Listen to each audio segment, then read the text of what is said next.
Do you change your own motorcycle tires? Do you change your own automotive tires?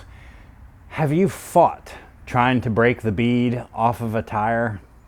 And how do you do it? Well, today I am here for Product Review Thursday to look at this Harbor Freight bead breaker. We're going to do a review and see if this thing's worth a darn. I used it to change 2 tires yesterday. We're going to change 1 tire today. I'm going to show you how I use this to change this tire. And we'll see if it's worth a crap or not, whether or not you should spend your money to go buy this bead breaker. So let's get into it. If you are new to this channel, I hope you stick around and check out some of the other videos. I hope you like this video. If you do, give it a good greasy thumbs up and stick around and look at some of the other videos. If you like what you see on some of these other videos, then go ahead and hit that subscribe button. If you're a returning user, I appreciate you coming back to Yogi Cycle Service. And let's talk about this bead breaker. Before we get into that, don't forget, there is some merch in the store, some Yogi Cycle Service swag. Go ahead down in the comments below, look at Teespring and pick you up a shirt, pick you up a cup. I really appreciate the support because it helps me to buy things like this bead breaker and test them out and see if they're worth a darn. But before we really get into testing this bead breaker, we need to do some modifications first, because if we're going to use this on a Harley wheel, you know you got the drive pulley on one side and you got your brake rotor on the other side. You can't just lay it down on here like you can a car tire. So let's do some mods first, and then we'll see how it works on this tire.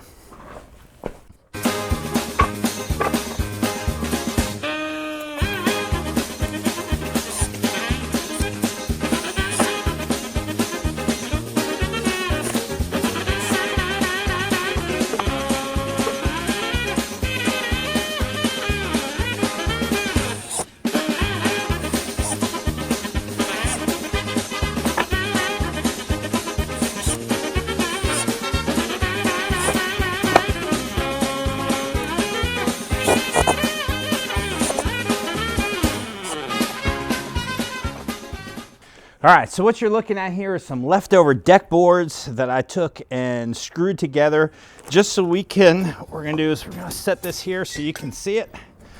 We're gonna put these on either side. We're gonna lift this up to the top, flip it over. Before we put this tire on, remember, because I wanna protect this rim. You see this is a little dirty from our work yesterday. Take this wheel, set it in between. Now, the one thing I did notice that really helped with this is if you take this tire and put it all the way up against here.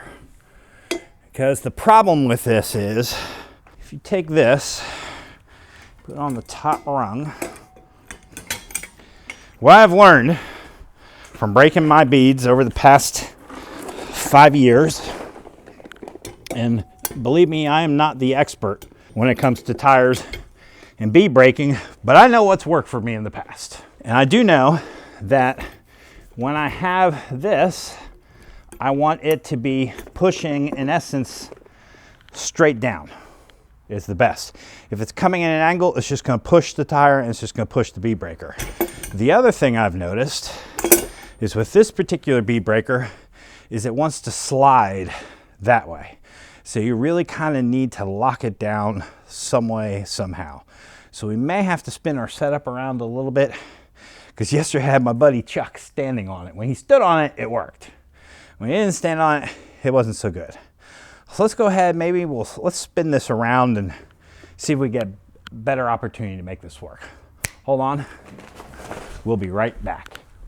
All right, Yogi Clan, welcome back. Now, you can see there's a little bit of lip on my garage floor here. So we're gonna back that against there. We're gonna put this down here. We wanna start getting a bite right before the rim. We're gonna put our foot here.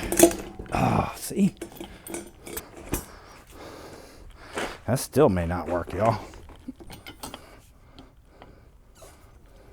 I have to put 1 foot here. All right, there we go. We're in behind the rim.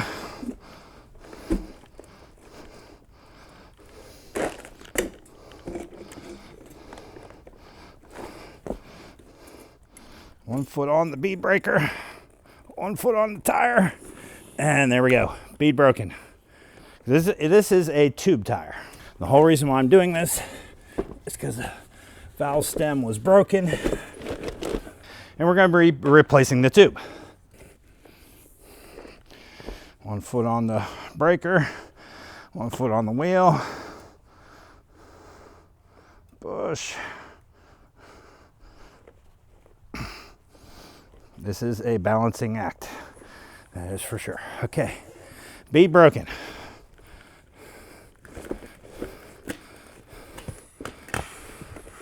Bead is now broken all the way around.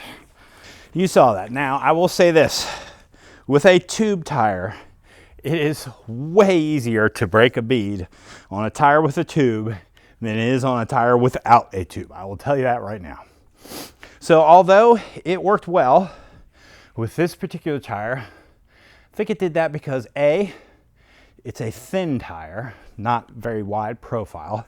This is probably a 150. It's a Dunlop 402, not a very big tire. And it's a tube tire, it's a tire that puts a tube in it, so the sidewall on this rim is not very big. Had this tire been a non-tubed tire, a mag like on my Fat Boy, it probably would have been a lot harder to break the bead because I can't stand on that side and stand on this side and break the bead at the same time. It will be a two-person operation. One person you're gonna have to put on there, and I'm telling you, you're gonna have to put his heels on the back of it to hold it down, because if you put your toes on it, it's still too much, and you gotta have some kind of backstop to keep it from sliding out. Otherwise, it tends to want to slide out that way. The other issue is, yesterday I tried taking off a 2016 Road King tire, which I think is a 185 rear tire. And you know, that profile is up here. And even on this top hole here, it wouldn't do it. It kept like picking it up and sliding it back out, despite having Chuck on there, which I'm not gonna tell you his weight, but he's right at triple bills. And despite him standing on that thing, it still would slide it out that way, would not break the bead. I had to go to my old school way to break that bead on that tire. And that was a 2016, so the tire's 4 years old. Yeah, it was a little dry, but there should not have been that much problem getting that tire off, breaking that bead off there. We wound up breaking it. Now, it was hard, even with the 4x4, and I'll show you the 4x4 method when we go dark side on the Ultra. I knew this one would be a really easy way to product review this, because I knew that this tire would break this bead really easily. Would I buy this again? I don't know. We probably can drop down to, I got 3 deck boards on there, and this thing is really, it's laying on the rims.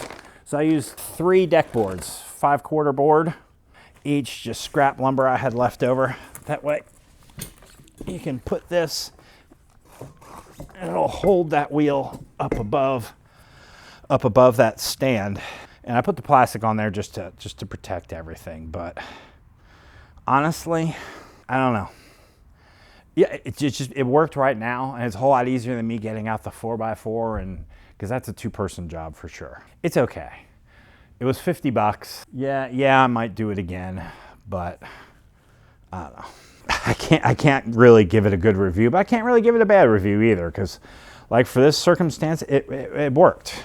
But you can see, real simply, you can see when you put this in here and push down, its natural tendency is to pick up that back end and to slide it out. And really, this holes should have been here. This bracket, these holes should have been here. But if you do and you push really hard, this pole is not strong enough. It's gonna bend. It's gonna break. So I think there's some Achilles heels to it. This pivot point is too far back that way. It should be out about here. So if you know a machinist, redo this, get a new one, make it out of thicker gauge wall steel, and put the holes out here further so it's pushing down, not diagonally. If it's pushing down, now the only thing you have to worry about is it lifting up. When it's pushing diagonally, not only does it lift up, but it slides back. And when it lifts up and it slides back, it doesn't break the bead. I don't want to say it's garbage though, because it did do the job. I think it's just a little small. It needs to be bigger. I think this needs to be about another 6 inches taller to be optimal, and then this needs to be pulled out to here. So in order to make this better, You really need to have something that mounts that base to the floor. This needs to be about 6 inches taller, and this pivot point needs to be out here. Then I think it will work a whole lot better. It says it will break light truck tires. I don't buy it. I really don't buy it.